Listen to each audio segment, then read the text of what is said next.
Hi hello வணக்கம், welcome to Vini properties. இன்றைக்கி தான் நம்ம சேனல் ஃபஸ்ட் டைம் பார்க்கணும். சப்ஸ்கிரைப் பண்ணிக்க. சேலம் மற்றும் ஏற்காடு நம்ம போகிற வீடியோ கண்டினியூஸ் வந்து ரீச் ஆகும். வணக்கம். இன்றைக்கி நம்ம பார்க்க போகிற இடம் எங்கன்னு பார்த்தீங்கன்னா சேலம் ஏற்காடு நாகலூருங்க. கரெக்டாக லேக்லேருந்து ஒரு 7 கிலோமீட்டர் டிஸ்டன்ஸில் இருக்கிறது தான் நாகலூர். நாகலூர்லேருந்து செம்மண்ணத்தை போகிற மெயின் ரோட் டச்சில் இப்போ பெரிய ஆப்போசிட்டில் ஒரு பெரிய எம்என்சி கம்பெனி, அதாவது திரிவேணி கம்பெனிக்கு நேர் ஆப்போசிட்டில் தாங்க இன்றைக்கி நம்ம ஒரு இடம் பார்க்க போகிறோம்.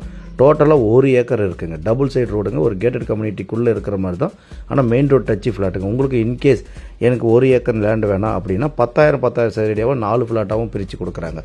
உங்களுக்கு சமமான இடங்க வித் பிளான்டேஷனோட உள்ள water source plus road, double side road accessibilities, light வசதியோடு பண்ணி கொடுக்குற ஒரே லே அவுட்டுங்க. நீங்கள் ரெசார்ட் கட்டுறதுக்கு ஏற்காடில் தேடுறதுங்க சூப்பரான ஆப்டான ஒரு பிளேஸுங்க. இந்த மாதிரி ஒரு இடம் ஏற்காட்டிலே இருக்காதுங்க. நீங்கள் லைவாக நான் வீடியோவில் எப்படி காட்டியிருக்கணும் அப்படி தான் இடம் இருக்கும். சமமாக இருக்குங்க. ரெண்டாவது எல்லாமே சில்வர் ஒர்க்கோடு இருக்குது. ரெசார்ட் கட்டுறதுக்கு தேடுறவங்களுக்கு சூப்பரான இடங்க. ப்ரைஸ் பார்த்திங்கன்னா அதனுடைய அம்யூனிட்டிஸ்க்கு தகுந்த மாதிரி தாங்க சொல்கிறாங்க. ஃபார் ஸ்கொயர் ஃபீட் 999 சொல்கிறாங்க. நம்ம வந்து ஃபுல்லாக எடுக்கும்போது முன்ன பண்ண குறைச்சி பேசிக்கலாங்க. ஃபர்தர் டீட்டெயில் எது வேணாலும் ஸ்கிரீன் நம்பருக்கு கான்டாக்ட் பண்ணுங்கள். இந்த மாதிரி 1 ஏக்கர் இடம் ஏற்காடுலேயே கிடைக்காதுங்க. தேங்க்யூ, நன்றி.